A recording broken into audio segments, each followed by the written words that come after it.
Oggi sono sicuro che i residenti di Via Rigato tireranno un sospiro di sollievo e anche un po' tutta la comunità di Vigonza. Sono stati mesi difficili in un crescendo di minacce e paura per i residenti di Via Rigato, ma anche per l'amministrazione comunale di Vigonza, con gli arresti domiciliari disposti dalla procura ed eseguiti dai carabinieri nei confronti dei due titolari di un'impresa di autotrasporti. La vicenda sembra arrivata alla fine.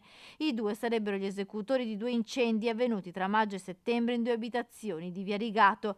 Ad essere presa di mira lo scorso 1° maggio era stata l'auto e la rimessa della casa del capo ufficio tecnico comunale. A metà settembre anche una famiglia vicina di casa, che aveva protestato e denunciato alcune irregolarità della loro impresa, aveva subito un incendio. In quel caso si era sfiorata la tragedia per le fiamme che avevano lambito le finestre delle camerette dei figli piccoli, che stavano rischiando di rimanere seriamente intossicati.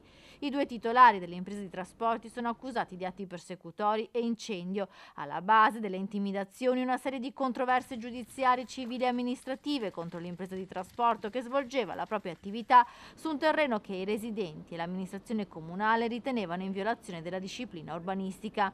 Su questa disputa si erano più volte pronunciati il TAR, il Consiglio di Stato e il Tribunale di Padova, che avevano imposto la cessazione delle attività e lo sgombero dell'area.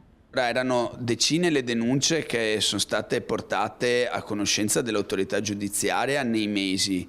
E anche recentemente i residenti di Via Rigato avevano continuato a segnalare comportamenti persecutori proprio davanti alle loro case, quindi si era arrivati veramente a una situazione dove la gente non dormiva più la notte, facevano a turno per controllare la via, passaggi continui delle forze dell'ordine, dei carabinieri in particolare, che voglio ringraziare perché veramente hanno fatto sentire la loro presenza. Quindi per fortuna siamo arrivati a questo punto e siamo contenti pur nella tristezza, devo dire, nella tristezza di una situazione che per mesi ha veramente creato anche dei danni non solo materiali ma anche morali alla comunità di Vigonza. Gli arresti domiciliari sono stati disposti per l'elevato rischio di reiterazione del reato. Le minacce, prima contro il funzionario comunale che doveva eseguire le disposizioni del tribunale e poi contro i vicini di casa,